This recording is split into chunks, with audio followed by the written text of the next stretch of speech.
I'm really happy to be here tonight, and I want you to know that I'll be talking for close to 2 hours, and I wouldn't be able to listen to anybody for 2 hours. So we're not going to take a break. What that means is that any of you can take breaks at any time you want, and if you're the kind of person who learns best by walking up and down the aisles, do that. All right? Question for you. Who is here thinking mostly about a kid who's 10 years old or younger? All right? Who's here thinking mostly about teenagers? Who's here thinking mostly about a kid who's 5 or 6 years old or younger? Okay, just a few of you. So here's the thing. For those of you who are here thinking about the 4 or 5-year-old, you're here at the right time. All right? Most of what we're going to be talking about is going to be adolescence. But if you're actually going to have a smooth adolescence and have a kid prepared to thrive far into the future, you begin thinking when you're 4. Flip side, no, it's not too late if you have teenagers. All right? So we're going to be talking about kind of all of this. But let's begin by talking about success. First thing we have to do if we're going to try to raise kids who are going to be successful is to stop looking at the child in front of us. Because when we look at the child in front of us, we tend to overvalue one of two things. Either their happiness or their grades. Specifically, what college they're likely to get into. All right? So let's talk about happiness first. If you're talking about a 4-year-old, it's very easy to make a 4-year-old happy, right? You give them a cookie and they're happy. What do you do to make a 12-year-old happy? You give them a bike and they're happy. You give a 16-year-old a car, which you absolutely factually should not, and they're happy, right? But what I need you to do is to change your lens entirely. And this theme will be coming up throughout the night. But change your lens from looking at the child in front of you to imagining the 35-year-old that you're developing. Imagine the 50-year-old that you're developing. Because then it begins to come into focus what we need to have a successful person. So the first thing is, yeah, we want our kids to be happy when they're 35. But what does it mean to be happy when you're 35? Like, a cookie's nice, but that's not what makes you happy. What makes you happy is having a sense of purpose in your life, having a sense of meaning, being really connected with other people. That's what makes you happy when you're 35. What else do we need? We need kids who are committed to repairing the world, right? We need kids who look at someone who's downtrodden, and rather than looking at them or averting their eyes entirely or looking at them and saying, "What's wrong with you?" They're kids who intuitively, instinctively understand that something happened to that person. And rather than being shaming of that person, they're trying to think at the same time, what is it that I can do to make this better? What else do we need? We need kids who are going to be hardworking when they're 35, to have tenacity, to have grit. Are you guys familiar with that word grit? It's kind of one of the words of the decade. Yeah? Essentially what it means is, how am I going to look at life? Am I going to look at life as a marathon, this is the way Angela Duckworth, who kind of invented this idea or thought it through. Am I looking at life as a marathon or as a sprint? If I'm looking at it as a marathon, then I'm looking far in the distance and imagining where I might go. All right? And furthermore, if I'm looking at life as a marathon, can I do it without a whole bunch of training? No, I need a lot of preparation. And what else do I need? A team that encourages me, a team that believes in me, a team that makes me go further than I ever imagined I could on my own. A marathon is a team sport. If I look at life as a sprint, and I look at it right there, then I'm going to do whatever it takes to get right there, including tripping the guy next to me. It doesn't take a lot of planning. Furthermore, if I fall down and I'm looking at life as a sprint, what happens to the game? It's over. If I look at life as a marathon, what happens when I fall down? I get up. All right? What else do I need? I need our kids to be creative and innovative when they're 35, because all the best ideas, they haven't been thought of yet. Right? And so anything that inhibits creativity and innovative potential is going to make it so your kid is going to be less successful later. What else do I need? I need for them to have a collaborative spirit, to be able to work with other human beings. Because you know what? Nobody gets anything done on their own anymore. I need them to be able to take constructive criticism, to be coachable, right? To be able to receive criticism and see it as an opportunity to grow rather than as a personal attack. And I need them to be resilient. Because as much as you'd like to protect your kid from everything, the reality is you can't. And the best you can do is prepare them to be able to bounce back. How do you like these for ideas of the kind of successful kid or adult we're trying to grow? So if we can begin with agreeing on this, then the rest of the night really takes shape. So the first question we have to ask is, do we have to make a choice? First of all, volume-wise, can you hear me back there?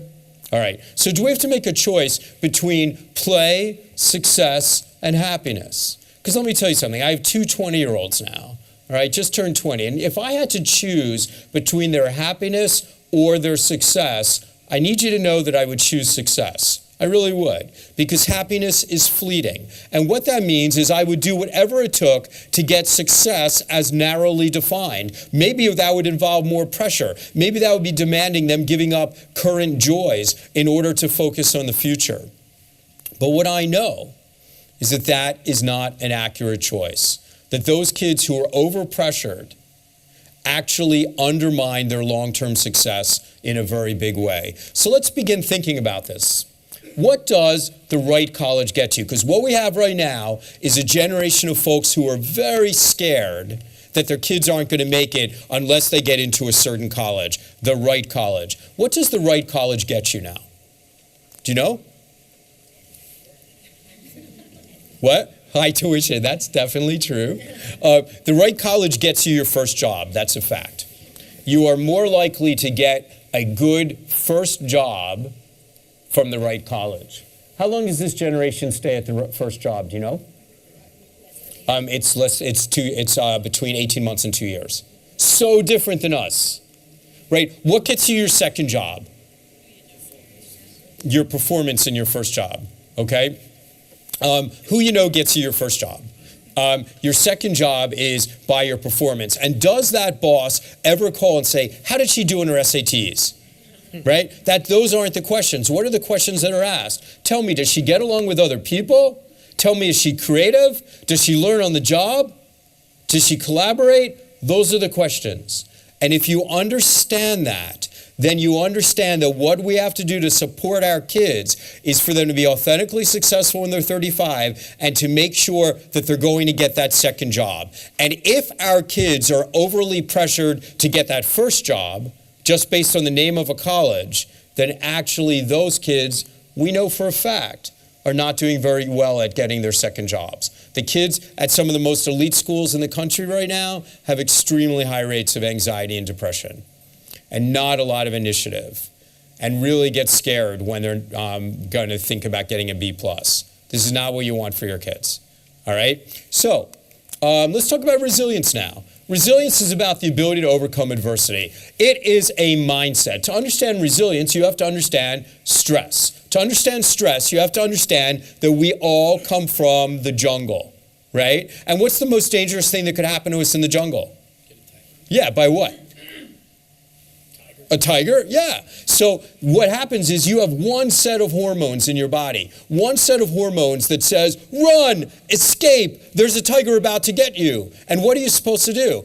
Your entire body transforms in order to be able to run from that tiger. So what's the first feeling you would have if a tiger walked in the room?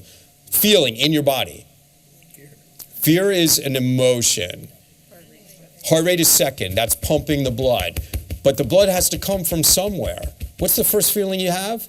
You have that stomach cramps, right? That butterflies. Why? Because if I'm in my jungle chair right now, and I smell a tiger, what do I need to do? I need to jump and I need to run. Where do I need the blood right now if I'm going to jump and run? I need it in my butt. All right? Because my butt is my jumping muscle. So what butterflies is the blood going, isn't that cool? Right? And where it's not is your brain. Why? Because while you're running from the tiger, you're not supposed to turn around the tiger and say, hey, is there any way we could talk about this? Right? You're supposed to be running. So the mindset of resilience begins with being able to tell the difference between a real tiger and a paper tiger. Because you only have one set of hormones. So if your kid believes that a grade, for example, or you're being upset with them, for example, is a real tiger, that kid will be running from the tiger instead of thinking. Right? Bottom line is, if it can't chew your face off, it's not a real tiger. And that's what your kids need to learn. all right? Next, resilience is uneven. Sometimes if you have a lot of stuff going on at home, your kid's going to fall apart at school. Sometimes if your kid has a lot of pressure at school, they're going to fall apart at home. Resilience is uneven. Resilience is not invulnerability. I've written textbooks on resilience. I've written multiple books on resilience. I create policies and programs nationally on resilience. My kids are not invulnerable, nor would I want them to be. Let's go back to the beginning of the definition of success. The beginning of the definition of success is to have kids who are caring, who are thoughtful, who care about humanity, who have compassion, who are committed to tikkun olam, to repairing the world. That's part of the definition of success. Where do you get that from? Where do you get that drive to repair the world from? What do you think? Is it genetic? What? It's feeling cared for yourself because you know that someone reaching out to you makes a difference. That's number one. But what else? It's experience. It's your own experience. And sometimes it's the worst moments of your life, the darkest times of your life that actually prepare you to be who you are. So for me, I've had the best life of anybody I know. I'm 53. Nobody in the world is happier than I am. But when I was 17, I had a 7-month period where I wanted to die. A really, really deep depression. And who did I go to for help? 1979, who did I go to for help? Nobody, exactly. So I nearly died because I didn't understand that there shouldn't have been as much shame and stigma as I was feeling. And I didn't understand that a man with this depth of feelings that was a good thing, that it was gonna be a blessing in the rest of my life, right? So what's my life been now? My life has been lifting up teenagers and taking away shame and stigma from that help-seeking process. Thank God for 17. So for those of you who have kids, who you get anxious because they're anxious, you get worried because they're sad, let me tell you that your kids are among the most special kids in the world. Those are the kids who are going to repair the world. Those are the kids who care. Your challenge in raising them is not to deny their emotions, but teach them how to cope and deal with their emotions and to see it as a tremendous strength. I can tell you the bottom line of resilience while standing on one foot. Here's what we know. The kids who make it through the worst of times are the kids who are going to bounce are going to be the kids who have had at least one adult, more is better, who believe in them unconditionally and who hold them to high expectations. Who's that adult supposed to be? That's supposed to be your mom or your dad. And when it is, people like me and the teachers, we're additive. But when it's not, we're absolutely critical. And what does unconditional belief mean? Is that like, it's okay to do drugs? Is that what unconditional belief means? Unconditional belief means I'm not going anywhere. That's what it means. I'm not going anywhere. You can count on me no matter what. You're not a bumper sticker on my car. You're not about the sweatshirt that you're going to wear, that I'm going to wear later to say where you're going to college. I'm not going anywhere. And what is high expectations? Is high expectations about grades or about trophies? No. High expectations is that every kid needs to be known. That's what human beings need, is to be known, to really be loved and to be seen. Not as what you produce, but as who you are. Love is seeing someone as they deserve to be seen, as they really are, not as based on what they produce or how they behave. And that's what every kid needs. And this, for those of you who are here with the 4-year-olds, now's the time to learn who your kids are. You know who my girls are? My girls are the girls who, when they were 4 years old, wouldn't let us turn off the lights during the summertime because there were moths hanging around the lights, right? And they were worried that the moths would get lost. So we had to turn on the outside lights, off the inside lights, and sit down as a family and come up with a strategy of walking the moths out with flashlights so they could be with their moth grandmas. That's how delicious my girls are. And during those worst moments where you just want to wring their necks, what you remember is who they are. And I'm telling you, something metaphysically changes and they come back to you. That's drug prevention, guys. This is about how to hold kids to the highest levels, is by really remembering who they are and seeing them so that they don't have to scream with their behavior to see them. All right? That's it. This is the main thing that creates resilience. The rest really is commentary, okay? Because kids live up or down to your expectations. That's it. All right? So technically we're done, but we have like an hour and a half left, so let's keep going. All right? So when do you pull out these moments? This is Tali. She's 3.5 years old. And it is, this is the same girl who made us, who like fell in love with Eeyore at 3 years old. Why? Because Eeyore is so sad. But when he's with me, I know that at least I can make him happy, and that makes me happy. As a result, Tali has like 300 Eeyores, because every time I ever see one, I get her one, right? But here, this is Valentine's Day. And we get, I got all 3 of my girls, my 2 girls and my wife, I got them all chocolate roses. And Tali had hers, and she thought it was very delicious. So delicious that she thought she would have Celia's too. And she knew that nobody would know if they couldn't see her. You know, what she didn't know is her dad's a pediatrician who's a developmentalist and thought this was like the best picture of object permanence ever, okay? But those are the days where you can get mad, or you can look at the context of this incredibly beautiful kid testing her limits. Thank God that she's gonna test her limits, because one day she's gonna need to leave me. And if she doesn't know how to test her limits in a safe way in my home, then she's got no hope out there. That's what love is. This is the 7 C's model of resilience. This is my model. This is the American Academy of Pediatrics model.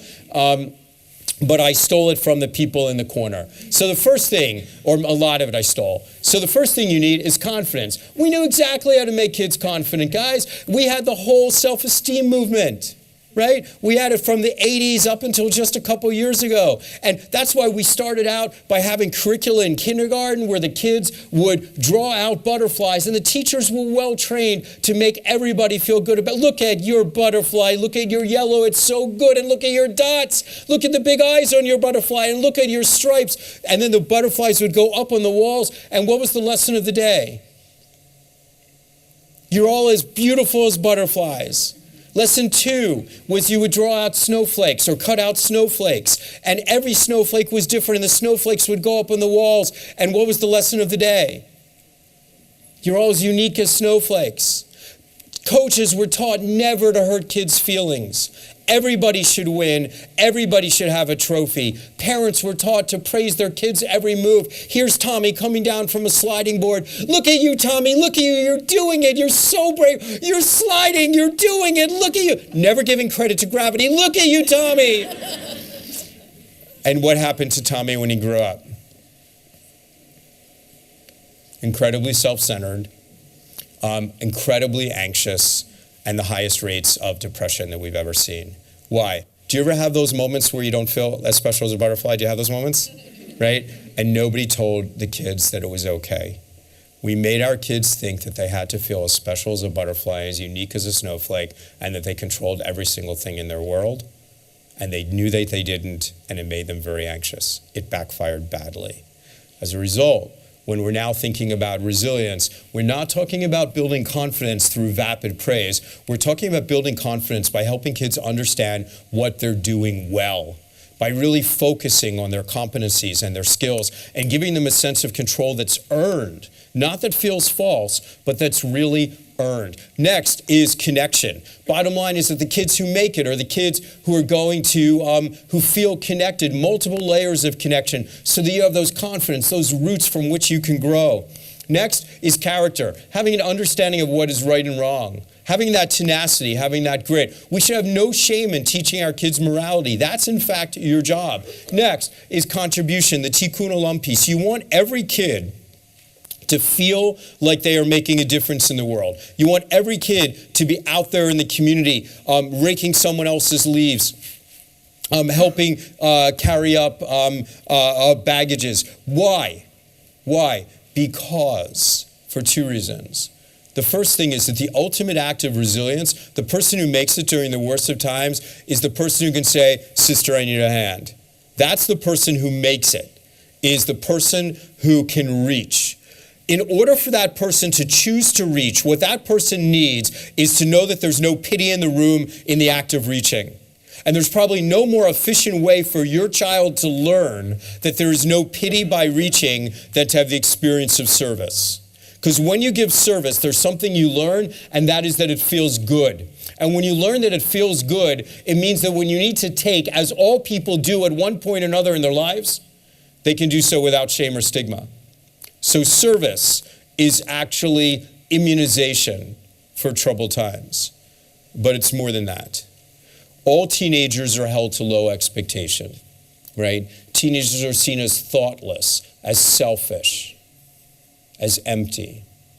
If your children are minority teenagers, then in this country, they are receiving other messages, including that they are dangerous. This is poison to healthy development.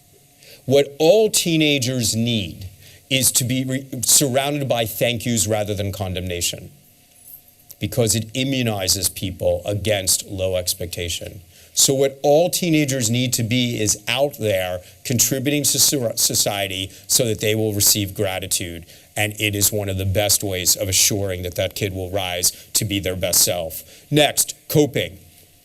If you had asked me to come and give a drug talk, I can talk for 2 hours on drugs. I can talk for 3 hours on eating disorders. You give me any risk, and I know how to talk about it. But it's a waste of your time in most cases.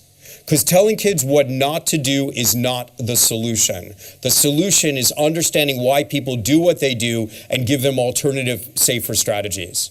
Most things we fear are about kids coping, trying to feel better in some way from uncomfortable feelings. And instead, what we want to do is give them positive ways to cope. And we're going to spend at least 20, maybe 30 minutes on this later. Okay? Finally, control. You either believe that you control your universe or you believe that people control you. And this begins at home with discipline. What does the word discipline mean? Do you know? It means to teach. It does not mean to control. It does not mean to punish, and under no circumstances does it mean to harm. When we give kids a sense that they control their own lives through the style in which we discipline them, they will grow to be self-confident. When you raise kids with, you'll do what I say, why? Because I said so, kids feel small. When, on the other hand, you say, I want you to grow. I want you to grow. All that I want is for you to show that you're responsible and ready to do it. Furthermore, let me give you another definition of success. I want my kids to choose to live in my neighborhood. I really do. In America, we have this overemphasis on rugged individualism. It is a social experiment that is bound to fail. There has not been a society throughout history that doesn't love intergenerational connection until us. And then we believe that it's just so wonderful for our kids to fly away. I want my kids to be ready to fly and to choose to land near me. For that to happen, what I need to do is handle adolescence right. I can't install control buttons during adolescence. If I install control buttons during adolescence, my kids will escape and not turn back. When my kids understand instead that my goal is for them to be independent and I have their back to get there in a safe way, then we're going to have some moments, but they're going to want to come back. When they understand that my advice is about support and not control, they're going to seek my advice. All right? So, importance of connection can't be overstated. All right, let's begin talking about it. First off, why does it feel like our connection's challenged during adolescence? I want you to think of every developmental milestone as if a kid is crossing a chasm. It's 12 feet across. It's 100 feet deep. There are alligators on the bottom and rusty metal spikes. How do I get to the other side?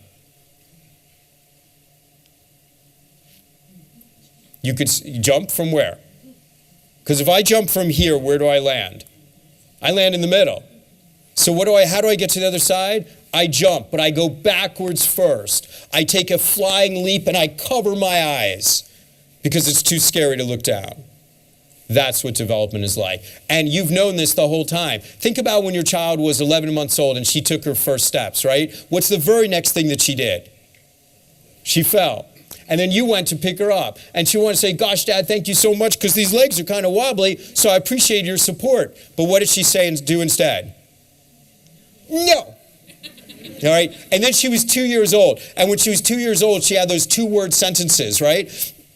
And she was not able to express herself very well, but she was so smart. You knew how smart she was. She knew how much she wanted. Not smart like other mothers think their child's smart. Like your child really was smart. So what you did is you tried to finish her sentences for her. And when you did, she said, gosh, Mom, thank you so much because I'm having articulation difficulties, so I sure do appreciate your support. What did she say instead? right? No, me, right? And then she's 15 years old and she decides to go on her first date.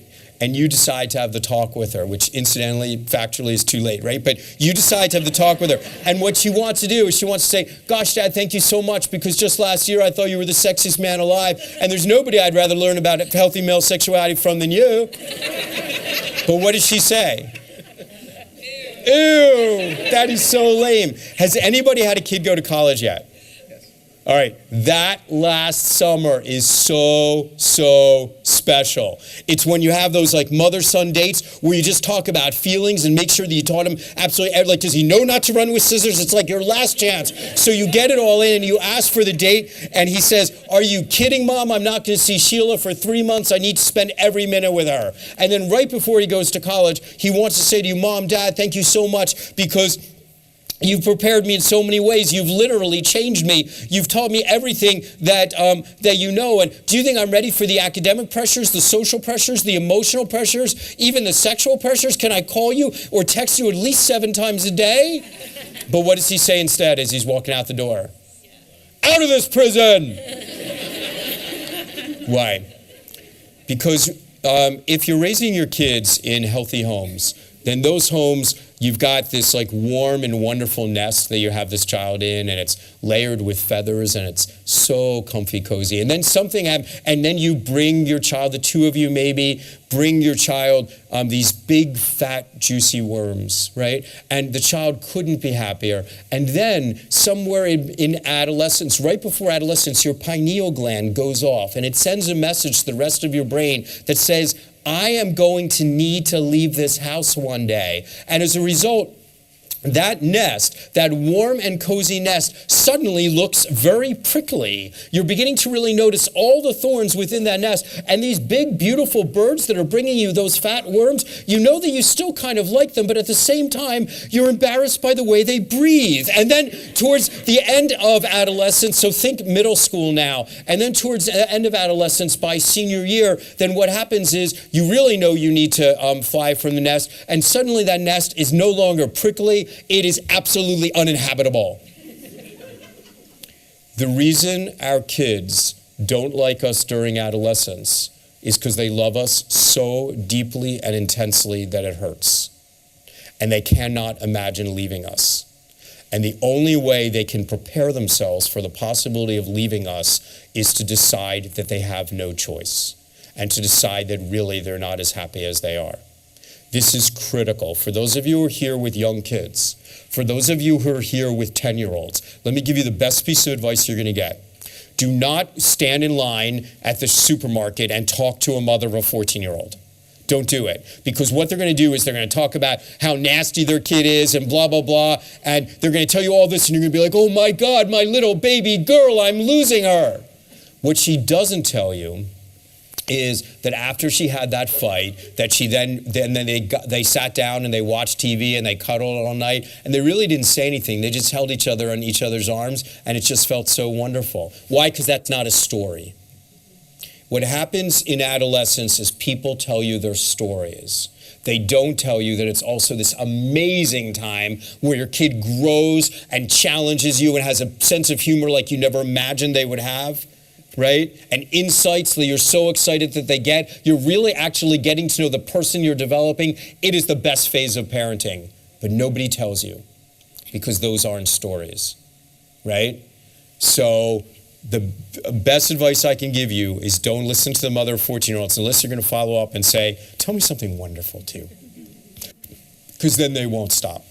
But understanding that it's our kids push us away because they love us so much will be a very useful piece of knowledge for you to have at some point. What are some of the things that we want to be able to do? And this is going to come up throughout the night. We want to be able to listen to our kids, because when we listen to our kids are going to tell us what's going on in their lives. So let me give you 3 things not to do. One thing not to do is to have the parent alarm. The parent alarm goes like this. Mom, I met this girl. You're too young to date. Mom, my friend Paul, he's using drugs. Well, I never want you to hang out with Paul again. He's a bad man from a bad family. Now you've undermined your ability to be able to learn about this kid's behaviors, right? Kids don't like drama from their parents. Another thing that we do is catastrophize. Mom, I got this C- on a test, and I think it's because the teacher doesn't like me. He never liked me. Well, I don't blame you, darling. You're right. He never did like you. I'm going to go to the principal. I'm going to get him in trouble, and we're going to get you tutoring if we need to, and if we need to, we'll move. All right? So when we catastrophize, kids learn to stop telling you. And another thing is we over-empathize. Mom, I had this really big fight with Shoshana, and she was my best friend always, and I was sure we were going to live together, and we were going to live next door to each other, and maybe we were going to marry brothers or something, and her kids were going to call me Ann, and my kids were going to call her Ann, and we were going to be like best friends forever, and now I never, ever, ever want to talk to her ever again. I never want to see her. I hate her. I don't blame you, darling. She's a little bitch, and I don't like her mother. Who is Shoshana the next day? He's her best friend, but we'll never know. Kids don't like drama. They like us to be sounding boards. They like us to just listen without passing judgment, or they stop talking. Now, 20 minutes of pain. In this community, you're not going to produce a lot of gang members. In this community, what you're at greatest risk of doing is having kids who have the states of dis-ease of perfectionism. All right? And perfectionism is what is going to get in their way, both of their resilience and of their success. So let's talk about it frankly. Why isn't it a good thing? What you want is your kids to be high achievers. That's your goal. This is not me coming to you telling you to have mediocre kids. What you want is for kids to be high achievers, as defined personally for every kid differently. All right? But what's the difference? If this was a concert hall and there were 1,000 people in the room and I got a standing ovation and the high achiever looks around and says, what a joy it is to be able to entertain people and to do it in a way that I really love. But what does the perfectionist notice? Only that she's sitting down. 999 people standing, I don't see. I only see her sitting. And what else do I determine about her sitting? She must be the expert. She must be the one who knows. Right? Because I really did mess up. I really am an imposter. No one else here has the expertise to know what a failure I am. Perfectionists loathe themselves. Perfectionists are terrified of a B+, right? And when you are terrified of a B+, as so many of our kids are now, then our kids will never think outside the box. Because it's very easy to get an A. All you have to do to get an A is to ask your teacher what it takes to get an A. And then you give that teacher the assignment. If you're talking about kids, our most elite colleges right now, and you ask a lot of professors, the first day is spent not about inspiration, not with questions like, how are you going to challenge me? How are you going to give me a diversified thought that I never imagined having? How am I going to grow in this class? That's not how we begin. We begin with, what are the grades? What are your expectations? What do you need to get an A? This is tragic for the success of America, right? And we have a generation right now who is so terrified of the B+ because they don't think that they have room for failure, that it's really going to undermine their long-term future. Next, we have kids who are terrified of the D word. What's the D word? Because we know not to beat our children anymore, now what we do is we're just so disappointed, right? And kids, if this was a kid audience and you do that, kids go like this. Because that's how much this generation is terrified of disappointing their parents and disappointing other people. When you are scared of disappointing people and terrified of a B+, you have no out-of-the-box thought, and that is the death of creativity. And furthermore, you never believe you're as special as everybody's told you were, and as a result, you resent constructive feedback. Because you see constructive feedback as an attack on you. Do you see the death of success on this slide? This is what we don't want our kids to go to. So, adolescence is the time to learn how to fail and recover. Right now, we have too many kids believing that the stakes are too high to make a mistake. And if you do not learn to make mistakes, learn your limitations, learn your unevenness during your childhood, you will grow up and you'll make your mistakes then. Let's use me as an example. I'm a full professor at an Ivy League medical school. I am 30 years out of medical school. The first thing that you learn in medical school when you go in the wards is how to read an EKG. I can't read an EKG. I'll never be able to read an EKG. Because if you haven't diagnosed me yet, this is what a 5th grade boy with ADD looks like when he grows up and becomes a doctor. right? To read an EKG, you have to look at 12 different leads. You have to see them all at the same time and compare and contrast. I can't do it. It's too much data. The fact that my brain, best definition of ADHD, squirrel, right? The fact that my brain can see so many different things at the same time is exactly why I'm such a good adolescent doctor and exactly why I can't read an EKG. It's very easy to cheat reading an EKG. Why? Because the answer is on top. So it's all the data down here, and then on top, it gives you an answer. But that top answer is only right about 90% of the time. Has any child ever been hurt because I can't read an EKG? No. Because I learned my unevenness so early that I learned how to compensate for it. I use humor, I use other things to get people to do my work for me. Okay? There are other things you can do, but now our kids are going to grow up and they're going to be 53-year-olds who are going to read the black line on top and not tell anyone that they can't do it. That's when kids get hurt. When we protect our kids from failure so much that they don't learn their own limitations. Here's some other things you don't want to buy into. Kids, listen, you're going to be taking the SATs in 11th grade. I want you to know that this test will determine your life. If you do well, then life will be handed to you on a silver platter. If not, mediocrity at the very best. But because this test is so very important, you really need to relax when you take it. Kids, in order to get into a good school right now, you have to be good at absolutely everything, which is why you've been in travel soccer from the time that you've been a small child, and it's why I have no friends other than the other soccer moms. Okay, it's so we were able to demonstrate that you are in fact a good team player. But I do want you to know that by the time you're a senior in high school, you have to be a captain because you all have to demonstrate leadership. And darling, I know how creative you are. I saw that spark when you were 2 years old. That's why you're taking bassoon lessons, right? Yes, I know that you really liked the drum, but the drum just wasn't interesting, and that's why you're taking these bassoon lessons. And sweetheart, I want you to be able to how how you're willing to stretch, so you have to take multiple AP classes and multiple classes just to show them, and to get A's in all of them to show how bright you are. And one other thing, darling, I know what a good person you are. It's just that it doesn't necessarily show up on your resume. Sweetheart, I'm going to send you to Botswana for 5 days. You're going to build a water purification system. Do we see this? What is the implicit message? You're not good enough the way you are. This is a terrible way to raise kids. All right? And it also says you're not allowed to be uneven. Human beings are profoundly uneven. Really successful people are people who have spikes. They're really phenomenally good at something, and they usually have people skills as well. You're looking right now at the most uneven guy in the world. Like, watch, this is true. North, right? I'm always lost, but I never feel lost because if I'm looking at something, it seems like I'm going in the right direction. Okay? Give me the toughest kid and I'm incredibly comfortable. Give me a screwdriver and I begin shaking. All right? People are uneven. And when we tell kids that they have to be good at everything, that is dangerous. Kids, just put it off. Listen, it's very important that you get first into a good college and then a good graduate school and all of these other things. So I just don't want you to begin dating until you're done. And that'll be by the time you're 32. What is the message that kids hear? The present doesn't matter. When you, God willing, are going to raise kids to be compassionate healers and to repair the world in whatever field that they do, what you don't want them to do is get there and having given up their present. Because if they give up their present for some future, when they get to the future, they're going to resent the path, they're going to resent the people they serve, and they're not going to be the people you want them to be. Right?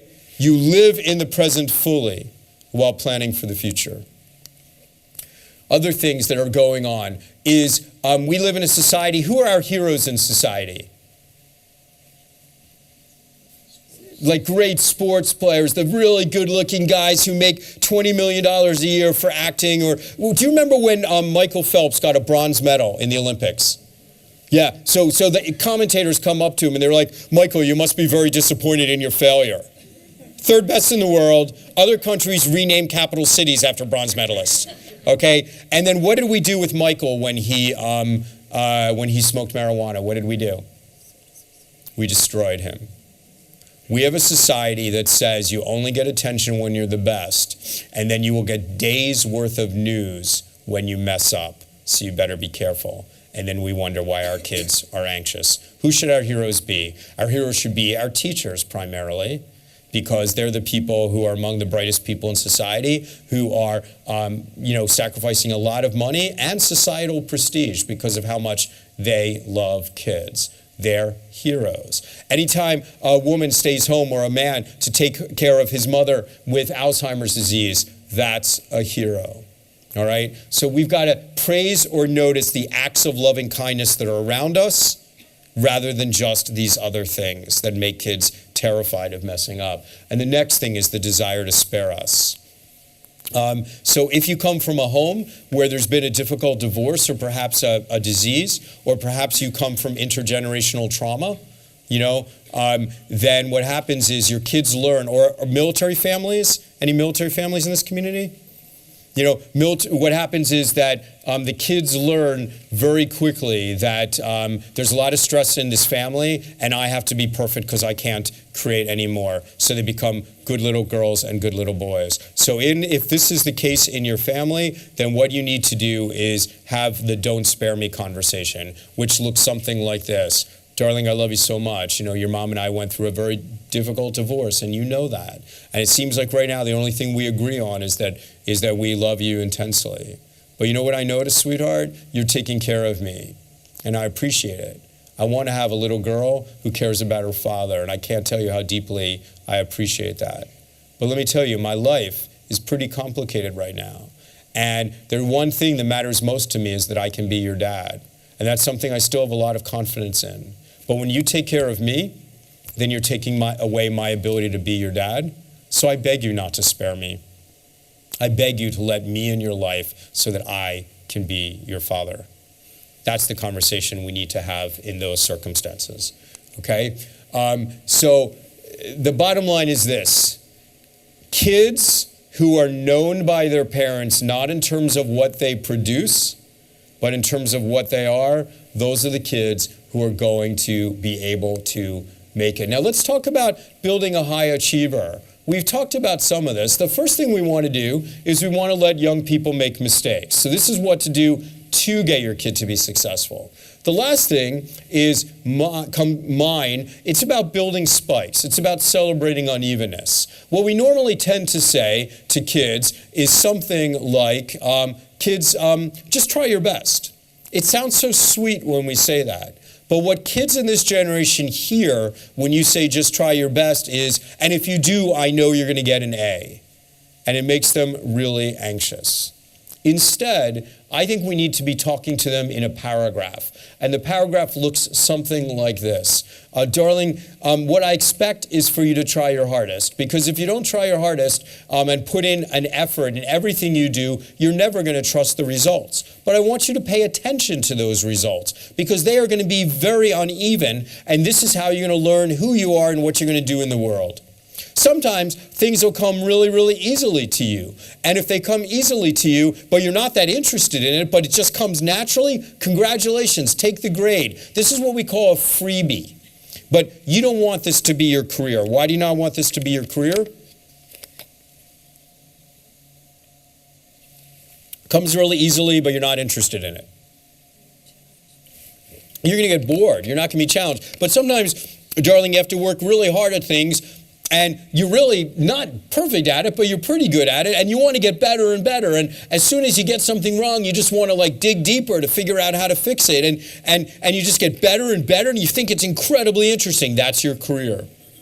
And sometimes you work really hard at something, and you're not that good at it, but you think it's really fun, and you do get better at it, and you're having a good time getting better, but you're not great at it. That's your hobby.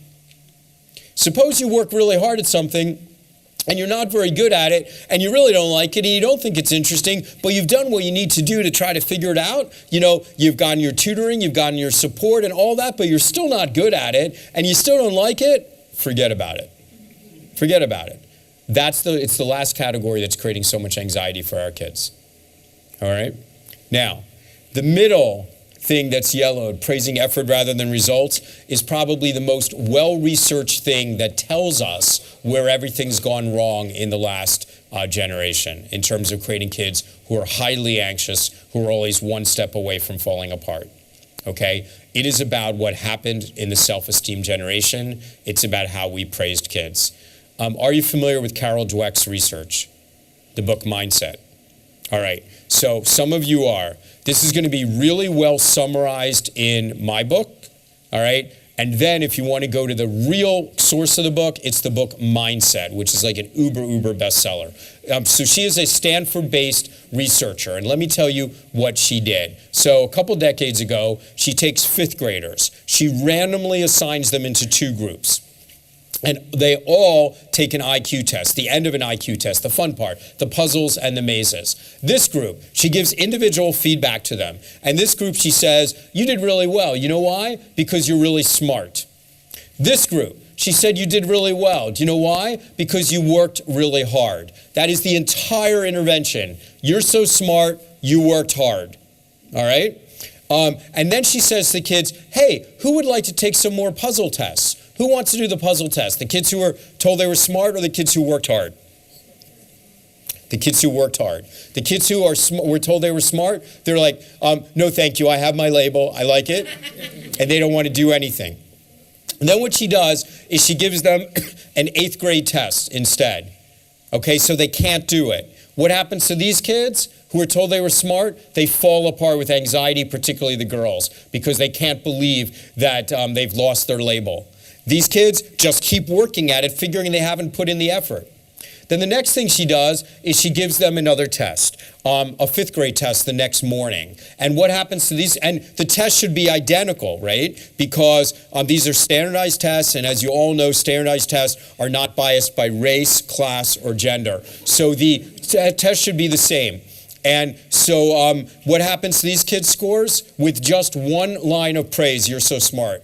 Scores go down about 20. What happens to these kids' scores? Up about 20. Her most elegant body of research, because the question is, if one line did that much to kids, what would a lifetime of being raised this way work? So she works with kids in their late 20s and their 30s. And Joe, I'm just having more and more memories come into my brain. It's really kind of cool. So anyways, she works with people in their 20s and 30s, and she asked them how they were raised. And this group of kids were raised with lots of praise about what they are. Not the R I was referring to before. The R I was referring to before was who you are. This is what you are. You are so beautiful. You are so handsome. You are such a good artist. You are so good at history. You are so good at math. You are such a good athlete. You are such a good baker. Labels. The parents who label the kids for what they are tend to also ask about results. How'd you do on your math test today? How many goals did you get in soccer today? Did you get the blue ribbon in the baking contest? Did you get first seed in piano? It's all about results. These kids tended to be praised for what they do. You got that, you ended up pulling off that B+ in the math test. You know why? Because you studied your butt off, because you got a D on your last one, and instead of giving up, you get tutoring, you worked hard, and that's why you got the B+. That was amazing. I love watching you play soccer, because you're always marking your opponent. You're always thinking 3 or 4 moves ahead of them, and it's just amazing to watch you out there. That's why you got that assist. I love watching you paint. It's like watching your heart come out on a piece of paper. You take it so seriously. Process. And what is praised is the process as well, or what is asked about. What did you learn today? Tell me about your picture. How did you pick up your game today? How do these people look? So the other thing, so essentially this is you are blank, and this is you did blank, and therefore blank happened. So do you see how this is a label that people don't think they deserved, whereas this is something they did? Another way of thinking of this, to contextualize this into my model, is they have control. What is control? Control is the opposite of anxiety. When human beings have control, they know that what they did is what created the outcome. It gives them a sense of they're going to have less anxiety. All right? So what do these people look like when they're in their 20s and 30s? These people look for life partners who flatter them. All right? They hate hard work because they see hard work as a sign that you're not naturally intelligent. You shouldn't have to work so hard if you are good at history. You shouldn't have to work very hard. They also hate thinking outside of the box. Why? Because you are so good at history, I better not try math, right? They they hate constructive criticism because they have imposter syndrome. They don't believe the labels they've been given, and therefore they, when someone gets close to their truth, they begin getting really, really anxious. All right? And they have higher levels of anxiety and depression. This group of people look for life partners who complement them. They perform better in school. They love thinking outside of the box because they know that that's how you grow. They love hard work because they see intelligence not as something that is fixed, but that is something you can grow. They love constructive criticism because they know that this is how you grow. She calls this the fixed mindset, and this the growth mindset. I would call this the high achiever versus the perfectionistic mindset, but we're saying the same thing. This is the best and most complete body of research that explains what went wrong with this generation, all right? And it's fixable, okay? And so the other thing is, it's criticism, it's the same thing. This is, you are a slob, and this is, your room is a pigsty because you didn't pick up your stuff. It's the same stuff with criticism. Got it? We're going to save questions for later if that's okay, but I just want to finish a couple points. And the first is that not all perfectionists are perfect, right? So what I want you to do is to understand that this is the kind of a community that it's very hard to be average in, right? And so that those kids who feel average will sometimes get off the playing field and pretend that they don't care.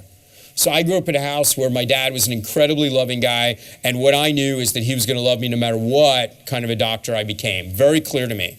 And then in 5th grade, so I'm like gifted by all my IQ tests and stuff like that. I'm doing well in 5th grade, 6th grade, top of the class, 7th grade, crash. Go from straight A's to C's, D's, and F's, which is the best time you're going to see a kid with learning disability who's smart present, is 7th grade. So everybody comes up to me, and all the time they're saying, Ken, you're not living up to your potential. That's what I'm hearing from everyone is, Ken, you're not living up to your potential. So what did I say? Or what did I do? Did I say, gosh, there's a disconnect between my ability to focus, right? What do? Drugs. Just enough to pretend you don't care. Just enough to build the facade. So what you've got to do, if you're visualizing in your mind a perfectionist as someone who's got, the straight blonde hair and is the cheerleader, then you're missing the vast majority of kids. In a community like this that has a moderate to high level of pressure, any kid who doesn't feel like they fit into that mold will get off the playing field and work very hard to pretend they don't care. And let me tell you something. The kids I'm going to like best in this community would be if I hung out in the parking lot with the kids who are smoking. Trust me. Not because I want them to smoke. I abhor all substances. But those are the kids with the anxiety and the depression, and those are the kids who aren't fitting in, and those are the kids who ultimately, if we capture them the right way, are going to be among your most successful kids. We don't give up on anybody. All right? What's your long-term goal? Is to build a healthy adult. What's your short-term goal? Have your kid love learning. If your kid loves learning, then they're going to make it in every way in life. And if we stem the love of learning by putting too much pressure on, we have a problem. What's our medium-term goal? Is having your child find the right match that's going to foster that love of learning. All right. Rest of it's much easier. All right? So now let's go on to some other C's, and then we'll come back. We'll save 10, 15 minutes at the end for questions. And when I say questions, I mean debate. I really mean it. I want you, because this flies in the face of what some of you have been doing and what might be the dominant themes in the neighborhood. If you just go like this at the end, then you don't go and really look at the barriers to implementing this community isn't going to raise the most successful kids. To me, a question is, I don't think this is possible because. Let me tell you why that doesn't make sense to me. All right? Now, let's go with this. We want also to not undermine kids' competence. We have to learn how to talk to kids. So to understand how to talk to kids, you have to understand how kids think. So I am a 5-year-old. How do I think as a 5-year-old? I'm an egocentric thinker. It's all about me. Do I think about future consequences of current behaviors? No, right? You don't say to the kid, here's $1.25, go get yourself a candy bar at the Wawa, but I strongly suggest investment, right? Right? The kid is all about here and now. And how do I view people as a 5-year-old? What can you give me? Is that cookie for me? Thank you. And if you give it to me, then I think that you're a good person. So why is it dangerous to be a child? Because you don't think far into the future and you don't understand the complexity of human nature. So what do? We watch our kids. Now I'm walking through adolescence where you should be watching me closer than ever, but you're not. And now I'm an adult.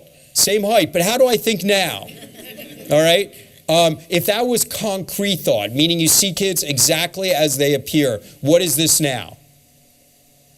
This is now abstract thought, meaning now I can think far into the future. You can teach me about emphysema, and I get that what I'm doing now can affect me in 30 years. It's highly protective. How do I view people now that I'm an adult?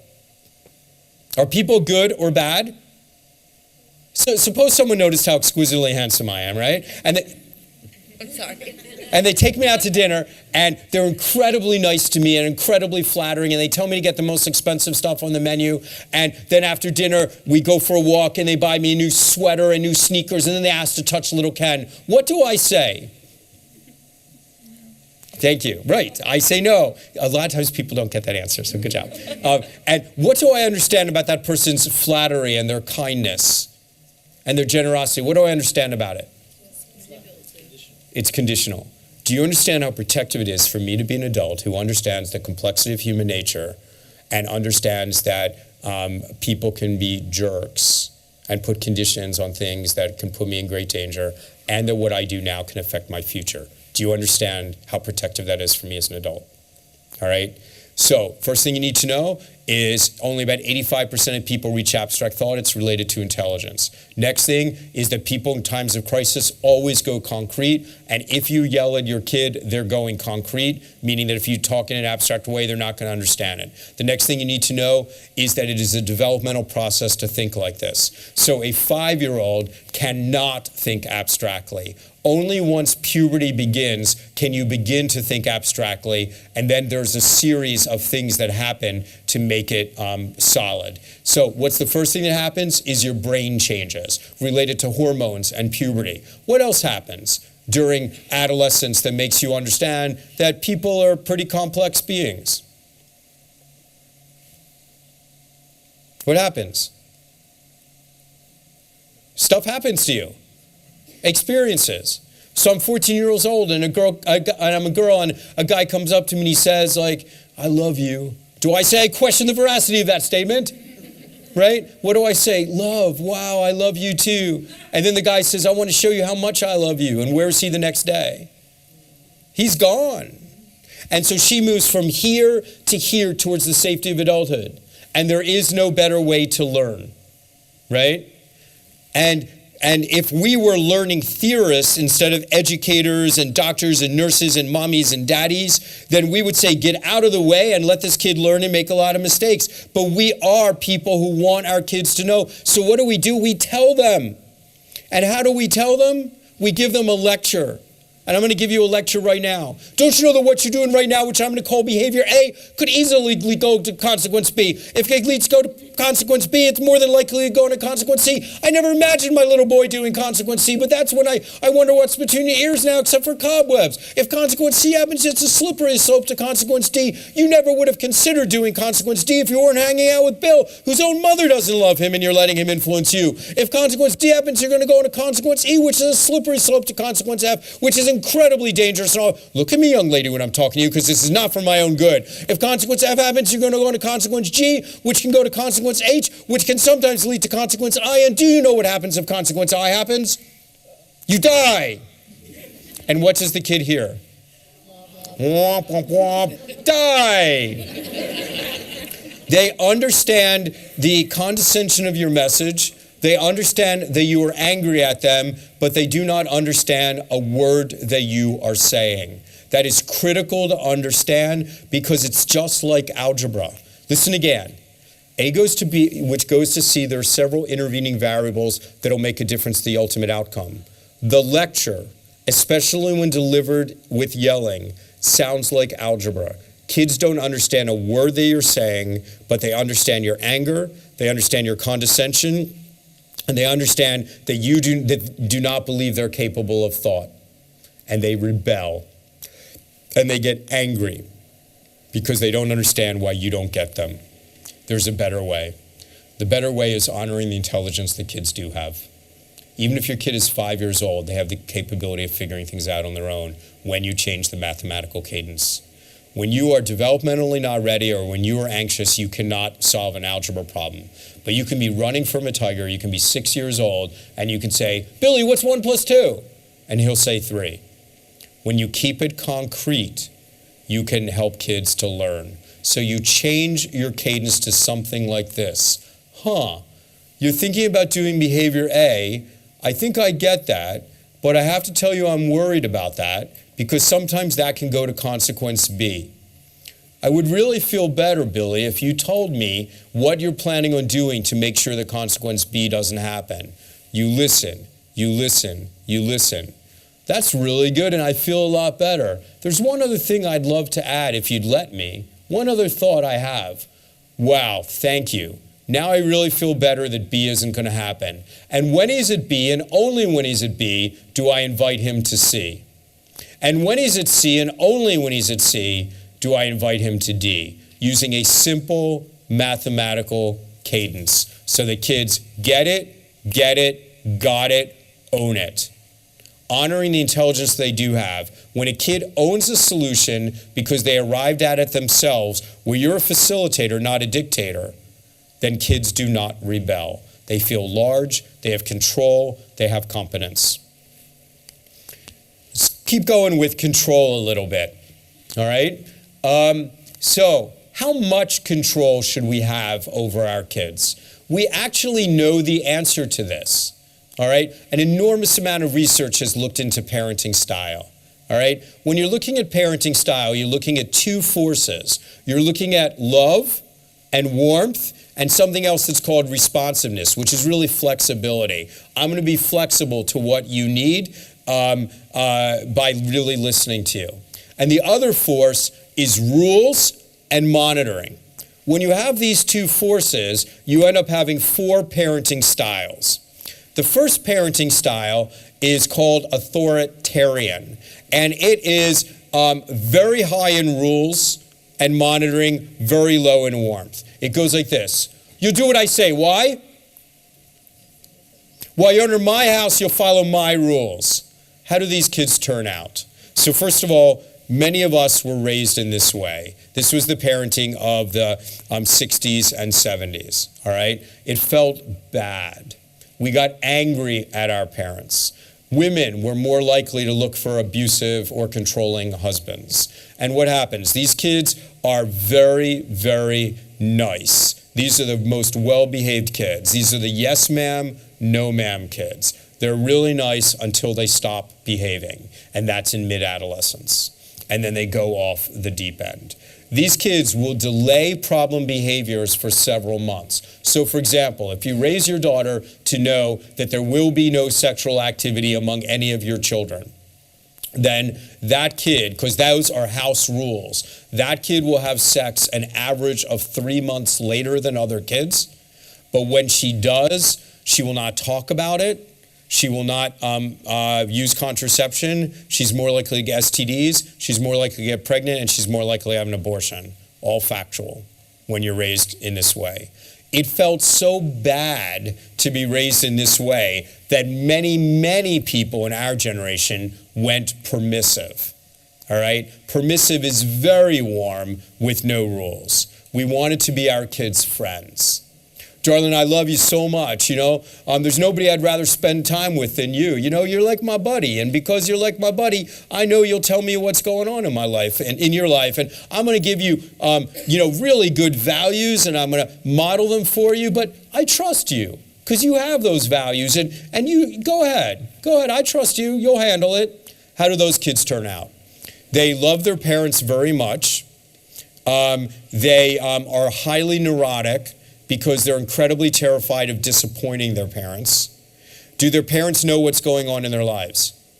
Factually not. Study after study after study. We do this because we want for our kids to talk to us because we didn't talk to our parents, so we went opposite. But in fact, the kids do not tell us what's going on in their lives because they're scared of disappointing us. The worst kind of parent, which there not a single one of you is this kind of parent, is the disengaged. It's not warm and it's not loving. And it has no rules either. It goes like this. Kids will be kids, I figured it out, they'll figure it out. And the only time you get involved is when they burn down the barn. What do the kids learn to do? They learn to burn down the barn to get attention, because kids will do whatever it takes to get attention.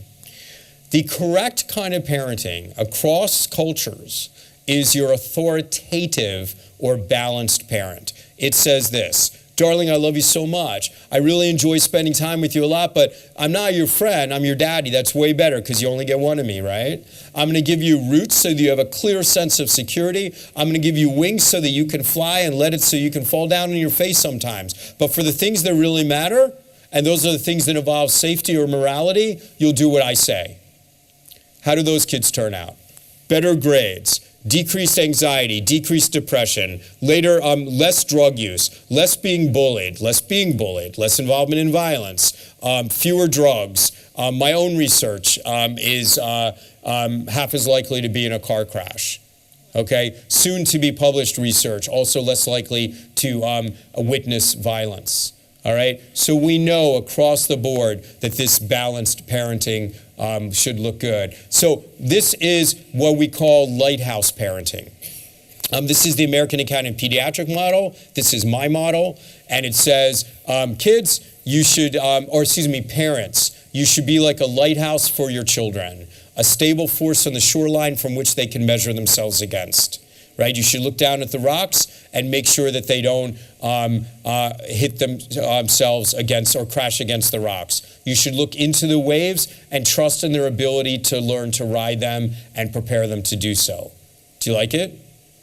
Yeah. So this is what we put out to try to get past all of the crazy fly-by-month parenting styles that are out there. At the extreme, you've got the tiger mom, right? Extraordinarily dangerous. Helicopter parenting, incredibly dangerous. And then you have the other extreme, which is free-range parenting, which is, just I'm going to let my kid do what they want to do because I believe that they're going to grow. This is your middle ground. What this is a marketing strategy. Okay? So the American Academy of Pediatrics that I represent, we have to say things that work. We can't do things that are just going to catch the moment by being controversial. And what you don't do is get on the Today Show by saying, parents, let's talk about authoritative or balanced parenting, which has 30 years of research behind it to show that it has the best outcomes. That doesn't get you on the Today Show. What does is saying, I have a new parenting style, and it's called lighthouse parenting, which is authoritative or balancing parenting, which has 30 years of research behind it. Okay, so if we can get people to begin using this language, this is what America needs to begin shifting models. All right, so let's talk. We talked about what love means extensively already. Let's talk about what monitoring means and how you monitor your kids. So let me tell you something. We had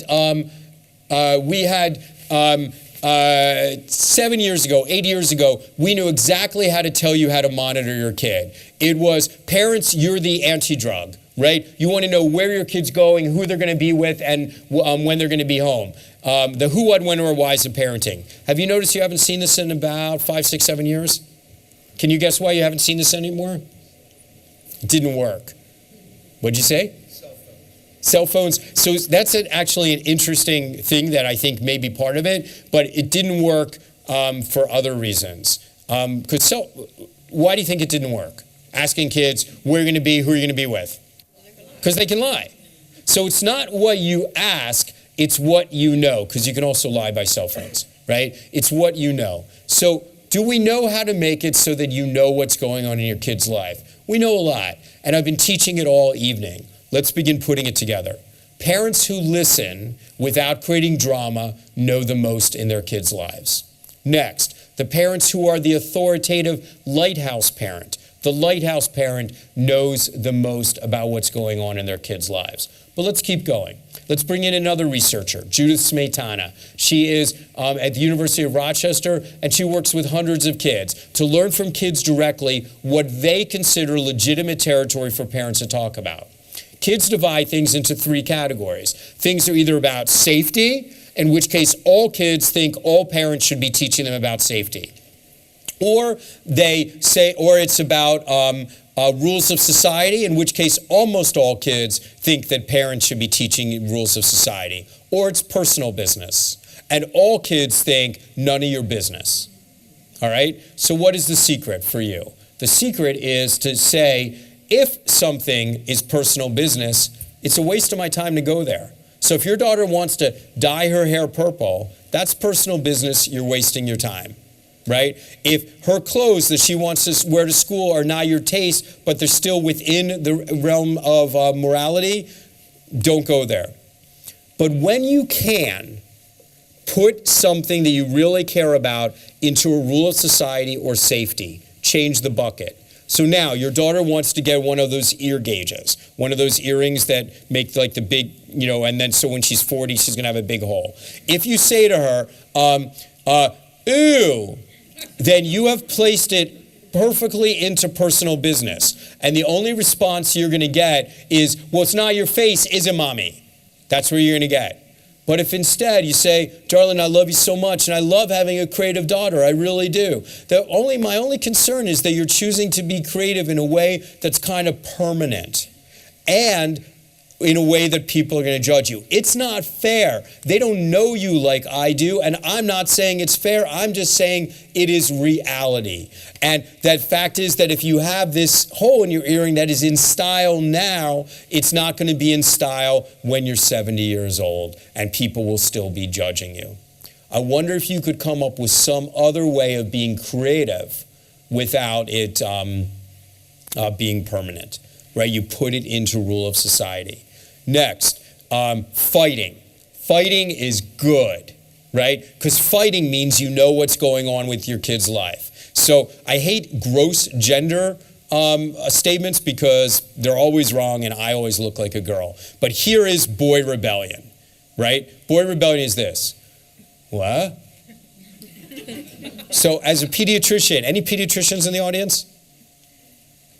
So common 14-year-old complaint. The mother comes in, the 14-year-old. Could you check his hearing? Right? Because boys go deaf. Whereas the girl rebellion is they fight like you're taking a bone from a dog they fight. Okay? And so what we want to do is we want them to keep fighting. Because when they fight, we know what's going on in their lives. The secret to keeping kids fighting is to let them win. So now, my daughter comes home and she says to me, she's 16 years old, and she says, Abby, I met the cutest guy ever, and he asked me out finally, and I've been wanting him to ask me out forever, but it's to a concert, and the concert is on Saturday night, and it's not going to be out till 2 in the morning, so I'm not going to get home till like 2:30, and that's totally against your rules, and I know that. But listen, I really thought about this, and why do you have these rules in the first place, right? Because you don't know who I'm going to be out with, but you know what? I'm going to bring him home, and you're going to meet him on Friday, and here's what I want. I just want you to go like, hello, and then walk away, okay? But then what's going to happen is you also worry that I'm not going to get my homework done. But the thing is, I will get my homework done because I'll get it all done on Friday. I'll get it Saturday before the concert. I absolutely promise. And you also worry about not getting enough sleep, but I'm going to be able to sleep really late Sunday morning because all my work's going to be done. But yeah, I'll be up in time to finish all of my chores on Sunday. I promise. My only answer is yes. Thank you for demonstrating responsibility. Because if I say no, curfew's at midnight and there are no exceptions, then here is Thursday night. Hey, listen, I love you. Don't forget, Abby, that I'm staying over Rachel's house Saturday night, right? They lie and we set them up to lie. Effective monitoring is letting your kids know that when you demonstrate responsibility, you're going to get more and more privileges. All right?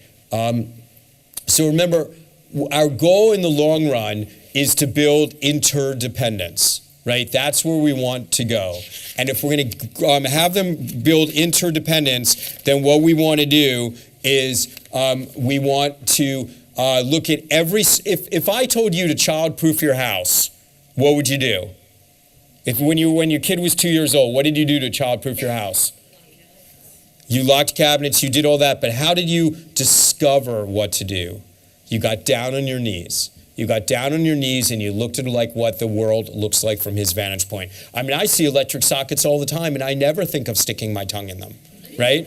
But you have to get down on your knees to understand. The key here, and I'm not going to go into detail, but the key here is we want them to be interdependent in the long run, and that means we want to make sure they succeed in the short run. It means that every developmental task, you get down on your knees to imagine what it looks like from their vantage point, and you break it up into small steps that they can succeed one step at a time. So that you just look at a pathway, you stop in certain points, and you let them get to this point where they can succeed. And when they get there, then you invite them to go to the next step. All right? That way, they'll understand that your goal is for them to be interdependent, not to be controlling. Another way of looking at all of this is when do you step in and when do you let your kid fail? I want you to imagine this as if it was that your kid's development is a jigsaw puzzle, a 10,000-piece jigsaw puzzle, and it's called Who Am I? If you're putting together this 10,000-piece jigsaw puzzle, how do you begin putting it together? Edges. The edges. That's the power of discipline, the power of monitoring. What's the next thing that you do? The next thing you do is you put together the pieces that look like they might go together, and then you look at the picture on the box to see what they are, right? That's the power of role modeling. Our job as parents is to have very clear edges that are about safety and morality. We do not let kids go beyond those edges, and we do not allow them to fail beyond those edges because the consequences are too high. What is the next thing that you do?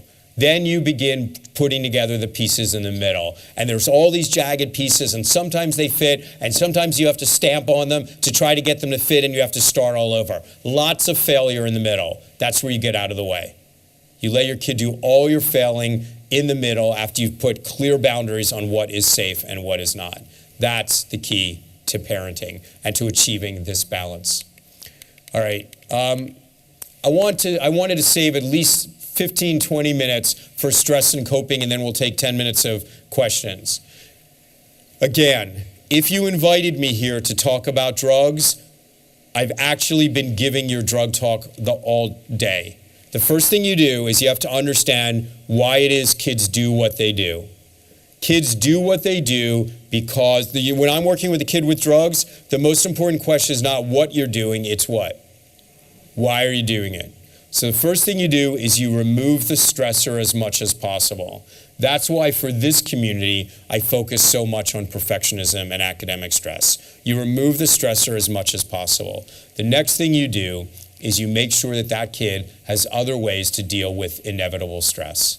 All right? So resilience at its core is about learning to cope in a positive way with life's inevitable stressors. And we're going to do our greatest good by raising kids with a wide repertoire of positive coping strategies. See, this is the model. Stress is incredibly uncomfortable. It's so uncomfortable that it makes you sweat, it makes you smell, it makes you not be able to think clearly. You got to do something about that discomfort. And doing something about that discomfort is called coping. Right? And there are different ways of coping. There are positive ways of coping, and there are negative ways of coping. The positive ways of coping work really well, but usually take a lot of investment, whereas the negative ways of coping work fantastically well and are easy. This is drugs. This is sex. This works incredibly, incredibly well. And when we just say to kids, don't do that, stop doing that, that is denying their reality, right? Instead, what we want to do is raise kids with a wide repertoire of positive coping strategies so that the path of least resistance is right there, right? So what's the first thing we're going to do? First thing we're going to do is we're going to help them to define the stressor. These three questions are basically cognitive behavioral therapy on one slide. Before you even enter the cycle of reaction to stress, let's begin asking these questions. Hey, this thing that's bothering me, Is this a real tiger or a paper tiger? With the bottom line being, if it can't chew my face off, it's not the real deal. All right? Second, how many of you had grandmothers who said something like, always ask yourself or say to yourself, this too shall pass? Yeah? This is such a vital life lesson. So whenever you're experiencing anything, always say to yourself, how am I going to feel in a day? How am I going to feel in a week? How am I going to feel in a month? Because if the answer is I'm going to feel okay in a month, then this is not a real problem. And for those of us who are particularly crazy, which is all of us in this room, even when good things happen, you begin going nuts because I might lose it. It could be taken away from me. And you get really, really anxious. Stop. Sometimes good things are permanent and bad things are temporary. All right? So coping. What we had to do, so this is going to be my plan. This is the American Academy of Pediatrics plan. And it was, I created in 2006, looking at the literature. What did we need to include? We needed strategies to take on problems, to engage problems. We had to deal with emotions, emotional engagement, which is most about reaching to other people, and problem focus. Because if you only reach to other people, then the problem's right there to bite you in the butt a minute later. All right? But you also need strategies to disengage. If you do not have strategies to disengage from a problem, here's what I can guarantee you, kids will find drugs. Drugs have been a disengagement strategy used for at least 6,000 years, right? And what we need to do is replace that. So this is a stress management plan for teens that might just work for adults, but I'm not licensed to be able to treat adults, but it'll work for you, likely, and is a great way to build a college resume. This is not a Harvard resume, all right? This is a balanced life resume. So 10 parts that I'm going to go through quickly so we have enough time for questions. But 10 parts. The first part is to make the problem manageable. You see, as long as someone sees a problem as a mountain, they look at the top and they say, I could never, ever get there, right? I could never get there.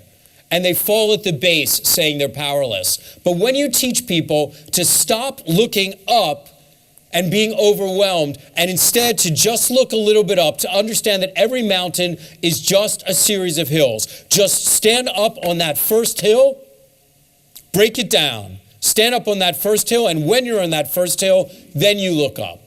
And when you look up at that point, it doesn't seem so scary because you're partway there. So tomorrow, I don't know if you know this, but I'm actually going to be doing an all-day professional development session for all of your teachers, including lots of small, brief counseling techniques, and most of my counseling techniques are breaking hills into mountains. Mountains into hills. If you get people to do this, then they're gonna get started. Second, active avoidance. The man who wins every fight is the man who never shows up.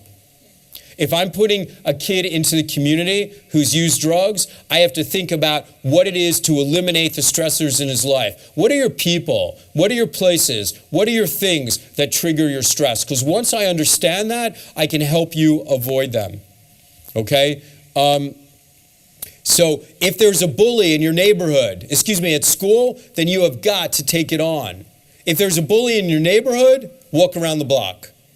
Active avoidance. Third, letting some things go. Because you know what?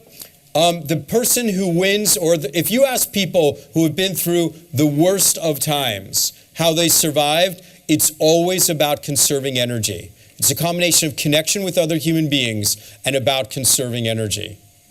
Optimism doesn't work. Believing you can handle everything doesn't work. What works is realistic assessments, coming up with reality, and then a plan, a hopeful plan, right? My mother-in-law was in the first train into Auschwitz. She was there for 3.5 years. You ask how she survived and still maintain her capacity to love. And here's what she says. She says, you figure out what you can change and you fight like hell. You figure out what you can't change and you let it go, or you become the animal that they say that you are. So coping is about knowing what you can handle and letting the other stuff go. On the walls of every recovery program in the country, Lord, grant me the serenity to accept the things I cannot change, courage to change the things I can, and wisdom to know the difference. Next, you need a strong body. And to have a strong body, there's 4 things that you need to have. You need to know how to exercise. You need to know how to relax and when to relax. You need to eat right and you need to sleep right. If I had only 5 minutes with your kids, I would focus on exercise. Why? Because we all come from the jungle. Let's talk about what happens to me. What happens to me first is, as I smell a tiger, is that the blood leaves my belly to go to my butt and my muscles so that I can run. And then my heart beats fast so I can pump that blood. And then I sweat so I can cool off while I run. And then I breathe fast. Why? So I can oxygenate that blood while I'm running. And my pupils get big. Why? So I can jump over the log even if it's dark and survive. And I can't think clearly. Why? So because I'm not supposed to turn the tiger and say, I really think we can work this out. So that is the only set of hormones you have in your body during acute stress. And when I run, then I burn off every drop of adrenaline in my body, and I believe that I've escaped the tiger. When I do not exercise, I believe that the tiger is still out there lurking, ready to potentially attack. And therefore, I am going to be more anxious and more vigilant. Furthermore, if I believe that there's a tiger ready to attack, what do I need to be able to do? I need to be able to jump at any moment in any direction. What do you think my blood pressure needs to be if I'm ready to jump at any moment? High or low? High.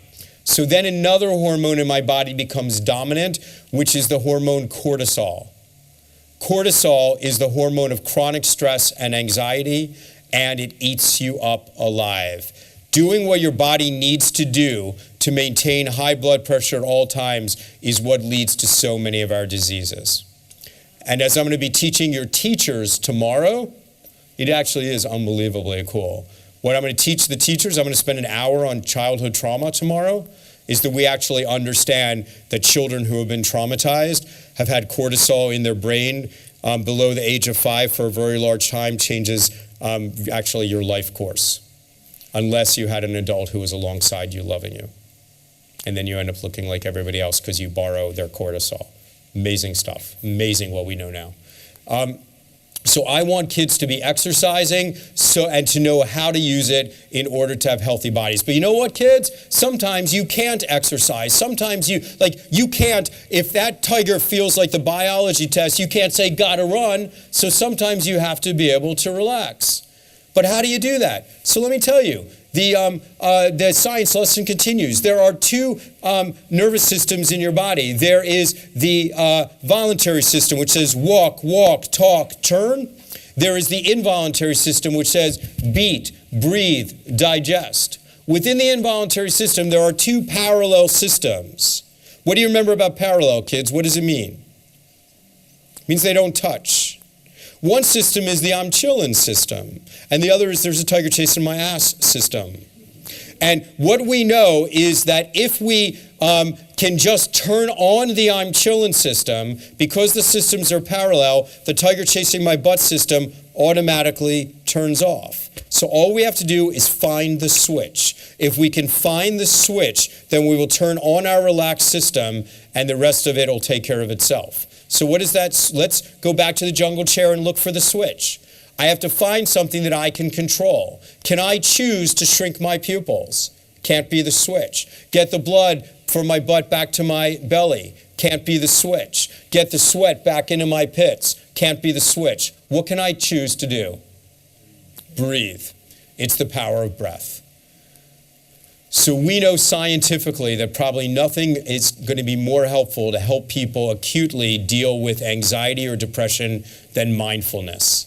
We have to teach kids how to breathe. It's not in this book, but in the Building Resilience book, I have like 20 pages on just how kind of to do this. But the gist of it is this. If I tell especially a young man to breathe, this is what he's going to do. Because it looks so sexy, right? But when we teach people how to take those like Eastern belly breaths, actually the parasympathetic system gets stimulated, the chillin' system, and you become calm. What is mindfulness? Mindfulness is using breath to be comfortable with the present, fully present here, without thinking about the past, which is what depression is, or worrying about the future, which is what anxiety is. So teaching kids how to relax is key. Nutrition, very important. In the interest of time right now, I'm going to skip it. Sleep. The only thing I'm going to say right now about sleep is that if your kids tell you that they don't have time to sleep, then they're always wrong. They're always wrong because they're always going to be falling more and more behind and getting more and more anxious. Next, we want kids to be able to manage their emotions. Two categories of managing emotions. One is to just stop thinking about things, right? And the way to stop thinking about things is, again, you can choose drugs, or scientifically, the best things we know for real vacations are mindfulness, which I just described, and reading a book. Why? When you read a book, you are visualizing the panorama, you are seeing the sights, you are hearing the sounds, you are smelling the smells, and you are feeling the feelings. There is no room for intrusive thoughts. Virtually everything else, hobbies, taking a walk, they're all nice, but there's room for intrusive thoughts. A real vacation is when there's no room. But sometimes you need kids to be able to release their emotions. You see, guys, the worst thing is not to be stressed. The worst thing is to be numb. That's your nightmare for your kids. Assuming you're raising your kids to be the kind of people who are committed to repairing the world, then those kids are going to be exposed to pain throughout their lives, whether it's that they bear witness to other people's pain or they have their own pain. And this is what this looks like. All of these thoughts and feelings happen all the time in all sorts of different directions, and you don't have control over what you're being exposed to or what is happening. And if you don't have a container around your emotions, then you're nuts. Those are the people you're like, how was your day? And they go like, oh, and they just explode. So what sane people learn to do is to build a container around their emotions. And it usually holds. But when things accumulate over time, or when things are particularly bad, then more and more stuff goes into that box under your belief that you will deal with it later. But you don't. And instead, what people do is they build thicker walls. Thicker and thicker and thicker walls until this becomes what I call a leaden box. Why lead? Because even Superman can't see through lead. A little bit of lead is toxic to your system, particularly your intelligence, and it's too heavy to lift. And when the most passionate themes of human existence get trapped inside of a leaden box, you stop feeling. That's what burnout is. That's what becoming numb is. That's what your nightmare is for your child, right? And then what happens is someone pushes open their lid occasionally, and what pours out is rage. Pure, unadulterated rage. And then you make all sorts of uncomfortable decisions. Assuming that your kid is exposed to a lot of stuff already, I'll tell you that one of the best ways of dealing with all of this confusion and all of your head spinning is marijuana. It works fantastically well. If your kid occasionally has rage and they want to have control over when and how they release their rage so that it doesn't happen to them, but they control the timing, alcohol is an amazing thing. And this is your nightmare on this chart. Your nightmare is your kid choosing drugs to deal with emotions, or even worse, having no emotions at all. What do we want? We want our kids to be able to build a different kind of container, what I call a Tupperware box. Why Tupperware? It's still a container, but you can see what's inside, but it don't stink. Why Tupperware? Because you never intend to eat everything inside the Tupperware box at one time. You have portions. And when we have kids understand what's going on in their life, that's called emotional intelligence. You know what your stories are. So for me, this is Dorothy from the reservation, Luis from the streets of New York, Mike from the streets of Philadelphia. This is a father that I had to tell him that both of his daughters were declared brain dead after a car crash. And he said to me, can you give me just an hour before I have to make any decision? I just took my wife off life support. Second year residency took me 7 years to cry. These are my moments in time. I know what's in there. I control the content it doesn't control me. I, at a time of my own choosing, I will open the lid. I will take out one portion, one thing that I have organized and that I understand using my emotional tools. I will remove it, and then I will burp the box. What do my emotional tools look like? Prayer, laughing, crying, talking to someone who's earned my trust, screaming, art, music, dance, poetry. At Covenant House, Pennsylvania, I give out art books and composition books the way other doctors give out Risperdal. Because when I help kids to organize their emotions and to release them and express them, then they don't stay inside. And their need for substances and other things go away. And let me tell you something else. Do you see that upside down mountain? Remember we talked about turning mountains into hills? Helping kids organize their thoughts and releasing them one at a time is the way to get them moving in a positive direction. And then the final piece is, so that's why when you have your 4-year-olds, you want them to do art and music, not so they can prove they're creative, but so that they learn not to hold things in, right? The last piece is contributing to the world. I want kids out there, again, helping in the neighborhood, helping the environment, helping their community, helping their school, so that they will be surrounded by thank yous rather than condemnation, and so that they will, when they need to seek help, they'll know that there's no pity in the room because they'll know how good service feels. So, almost done. You can do all of this stuff, and your kid's still going to have times when their resilience reaches its limits. For someone in the room, this could save your child's life. One of the mistakes, what does it look like when a kid's resilience reaches its limits? We all know what a depressed kid looks like. It might show up physically with belly pains. They might be tired, uninterested, dropping grades, be sad, have drugs. We don't miss those kids. The kids we miss are the kids in red. Depression in adolescence only looks like depression in adults, which I described in white, half the time. The other half the time, it looks like rage. And parents miss those kids all the time because kids are very rageful at home sometimes, and they can be normal.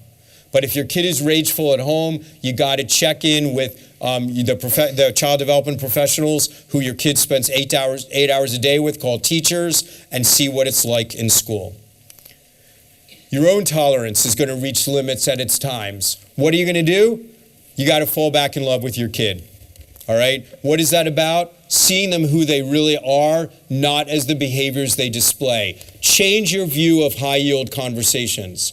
When our kids are little, we enjoy every moment with them. We giggle, we tickle, we bake, we do all these things. And then suddenly we have less time with our kids, and what happens is they become adolescents, and we redefine high yield. And high yield becomes talking about grades, talking about school, talking about what they're doing wrong, and we lose track of how delicious they are.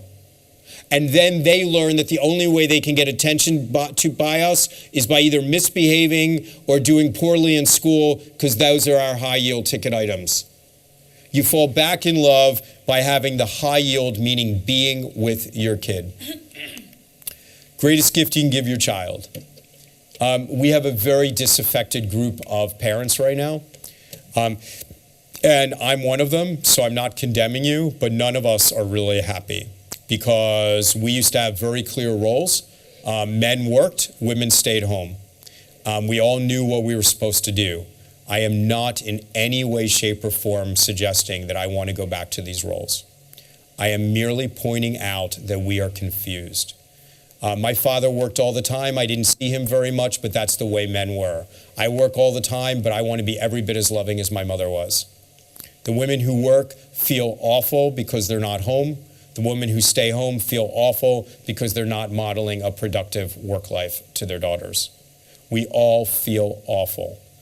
As a result, we have all become so child-focused and child-centered that we're not making adulthood look very good. The greatest gift you can give your child is to stop feeling like you need to make up for him everything you're not doing all the time. Out of guilt and out of self-hatred, we are devoting all of our lives to our children instead of our spouses, instead of our adult lives. And I, who am the most child-focused and come from an incredibly child-focused culture, I'm telling you it's gone overboard. Because we are trying to raise kids to be healthy 35-year-olds, and that means we have to make it look good to be a 35 and 50-year-old. And that means having a much richer life than driving your kids to soccer and having nothing else to do. We really, really have to show them what it looks like to be happy. We have to show them when we come home, we don't grab the martini, we take a shower. We don't just get drunk. We call our aunt for advice. We talk to our lover, who is called our spouse, to work things out. When we do this, it is really showing kids what they're supposed to be later.